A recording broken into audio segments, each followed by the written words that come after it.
Broadcasting from Mega Manila and streaming on the World Wide Web.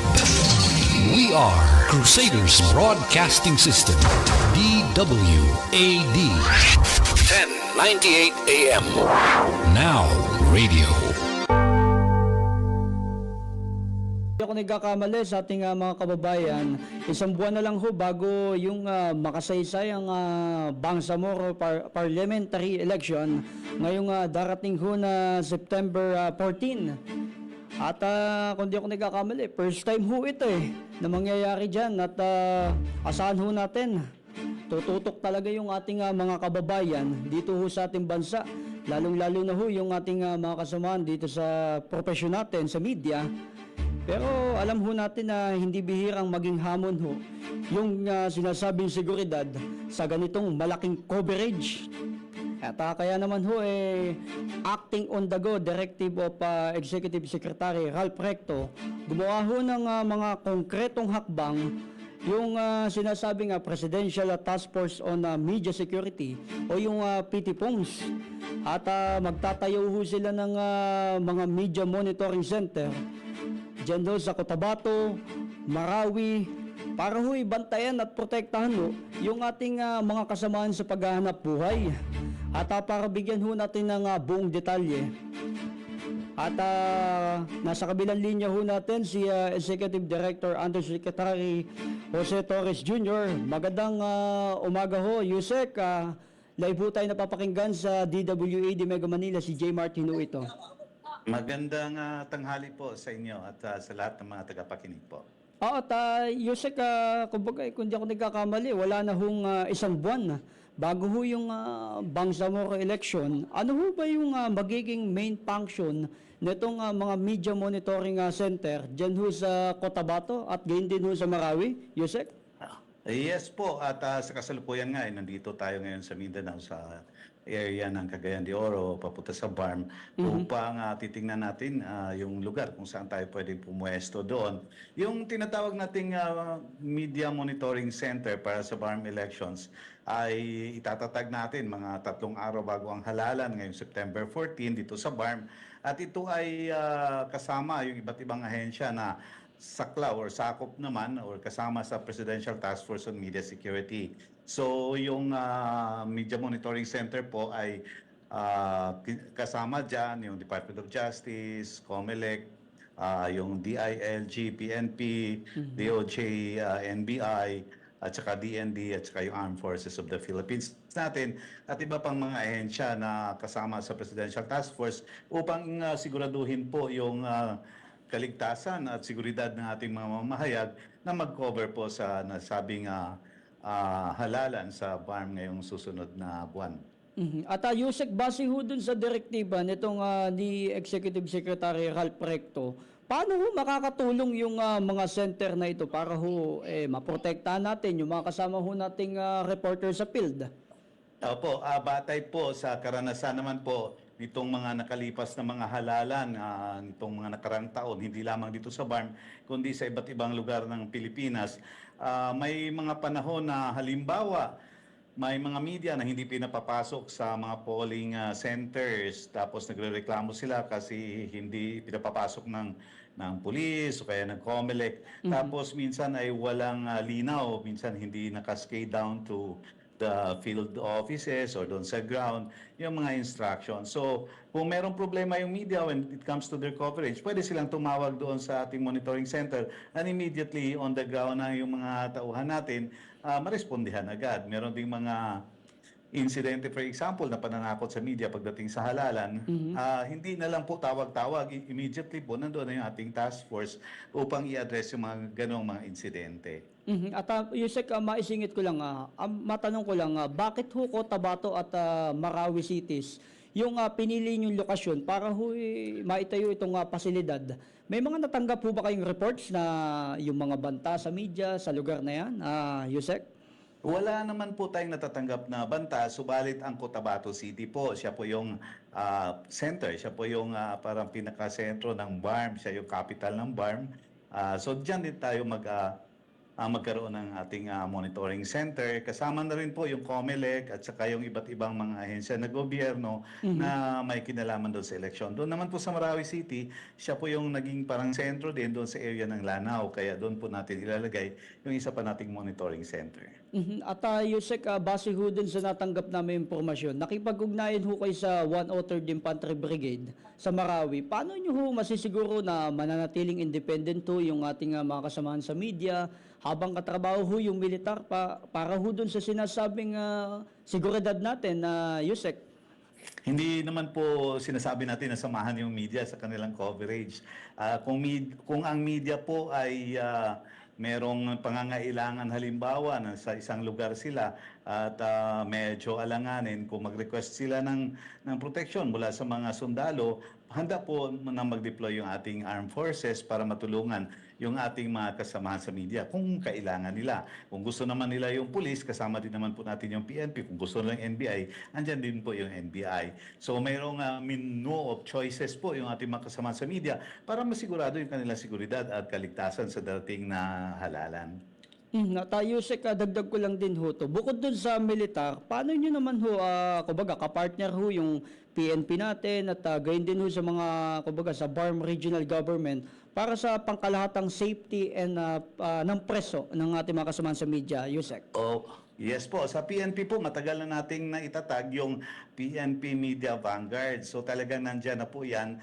Atin lang pong i-activate yung lalo lang nating palakasin ngayong halalan sa BARM. Yung mga PNP natin dyan, mayroon tayong mga itatalaga or pinakausap na sa PNP na magtalaga ng mas dagdag siguro ng mga tropa para doon sa pagtulong sa mga pangangailangan ng media. So usapin naman ng NBI, nandiyan din po yung tinatawag nating NBI Media Defenders na siya naman pong naitatag pagkatapos natin magkaroon ng Memorandum of Agreement with the National Bureau of Investigation. So yung lahat po ay nandyan ready, nandyan din po yung Public Attorney's Office kung may mga usapin na legal yung mga kasamahan natin sa media. Para ma-ensure talaga na kung ano man yung kailangan nila ay nandyan na at malapit na sa kanila, hindi yung tatawag muna sa Metro Manila at para ibaba on the ground. So assured po na lahat na ahensya na sakop or kasama doon sa Presidential Task Force ay will be activated this coming elections. At Yusek, nabanggit nyo rin ho yung orientation at safety training para naman ho dun sa mga kasama nating mamamahayag. Ano ho yung mga particular na hamon o yung worst case scenarios sa lugar na yon na pinaghahandaan ho natin, Yusek? Yes po, iba't iba po yung bahagi ng ating orientation at saka safety and security training workshop. So, yung unang araw po ng ating activity ay mga lectures po yun. Unang-una po, binabahagi natin yung kasaysayan ng BARM or kasaysayan ng peace process dito sa Mindanao upang maintindihan ng mga kasamahan natin sa media na magko-cover kung ano yung sitwasyon, ano yung kasaysayan, ano yung konteksto ng magaganap na halalan. Kasama din na pinag-usapan dyan yung historical at saka cultural na background sa lugar upang maintindihan ng mga kasamahan din sa media kung ano naman yung kino-cover nila, especially sa kultura, how they would act doon sa mga lugar na pupuntahan nila na, for example, may mga Islamic practices na hindi natin kinakasanayan. So hindi pwede, halimbawa yung babae nagsushort shorts tapos pupunta doon sa isang lugar na Muslim area na mayroon din ibang panuntunan. So yung mga ganong reminders, sinasabi natin sa media, kasama na yung ethical practice of journalism, hindi bias, yung paano i-conduct natin ating mga sarili. Yung pangalawang araw naman at pangatlong araw, yung pangalawang araw po, yung practical safety measures na pagkatandaan natin. For example, yung basic life support, hindi lamang sa conflict areas. Halimbawa, mainit ang panahon dito, pag hinimatay yung isang medyo may edad na media, paano tutulungan ang kasamahan niya na media? Marunong ba sila doon sa pag-resuscitate? Marunong ba halimbawa pag nadapa, nasugatan yung tuhod, marunong ba sila mag-bandage? Yung mga ganong practical na bagay, ano yung mga gagamitin? So we also provided them with yung kit, yung health kit. Yung parang emergency kit pagdating doon sa safety. So at may training din yun. Pagkatapos po, for worst cases, halimbawa, nagkaroon ng ambush, nagkaroon ng putukan, tinuturo na rin po natin sa kanila kung paano dumapa, paano tumakbo, paano maging safe doon sa mga areas kung halimbawa may conflict. At Yusek, para ho dun sa ating mga kasamahan sa trabaho, ano ho yung mensahe nyo dun sa mga news organization at gayon din ho sa mga media practitioner na i-deploy dyan ho sa BARM ngayong September 14, Yusek?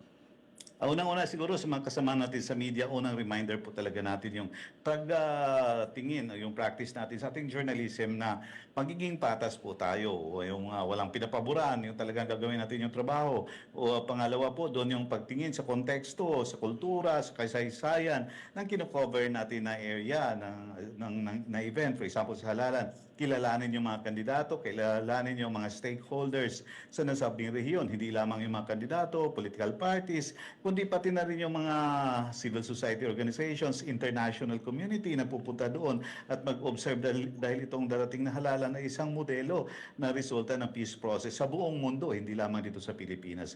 Pangalawa po, siguro doon sa ating mga media outfits, media organizations, kung magpadala sila ng tao doon sa nasabing event na sa halalan, sana po i-provide nila ng mga tamang safety gear, kung sa conflict area, padalhan naman nila ng helmet o kaya vest, at siguro pabaunan naman nila ng pagkain, yung pangkain, at i-equip natin yung mga kasama natin sa media dahil karapatan din naman nila yung tamang pagtrato, especially sa mahirap na mga coverage tulad dito sa BARM. At Yusek, paano ho, kumbaga, maaaring makontak o lapitan ho ng mga reporters on the ground ho kung kinakailangan na yan ng tulong? Paano ho makokontak itong PTPOMS? Meron tayong hotline, matagal naman na yung hotline natin. Yun nga lang po, ay puntahan nyo sa website, sa ating Facebook page, makita yung hotline kasi hindi ko po memoryado talaga yung hotline natin. Although nakikipagtulungan din tayo doon sa Bangsamoro Information Office, lahat po na mga, kung may hotline yung COMELEC, alam din po nila kasi integrated po yung sinasabi nga, whole of nation approach. Ito naman, whole of government approach doon sa pag-implementa ng isang halalan na may integridad, kredibilidad at malinis at mapayapa. So any information related to the media, kahit anong hotline man yung tatawagan, ay makarating po doon sa PTPOMS on the ground. At so 1 week siguro before the elections, maglalabas kami para doon sa local, doon sa media sa Marawi, at saka doon sa Cotabato, doon sa BARM, ng mga special na numbers para yung media lamang yung bibigyan natin para tumawag sila sa atin kung meron silang pangangailangan. At Yusek, nasa inyo hong pagkakataon, ano ho yung karagdagang mensahe natin? Doon din ho sa ating mga kababayan at gayon din ho sa mga kasama natin sa media, Yusek. Para sa ating mga kasama sa media, tandaan po natin lagi yung sinabi ko na ethical practice of journalism. Pagkatandaan din po natin na sa lahat sa trabaho natin, wala pong istorya na worth our lives. So lagi po dapat tayo mag-ingat sa paghanap ng mga kwento para maipaabot natin sa ating mga kababayan ng tunay na mga pangyayari saan mang lugar sa ating bansa o kahit sa ibang bansa o lalong-lalo na sa darating na halalan. Sa ating mga kababayan po, tutukan po natin itong napakaganda,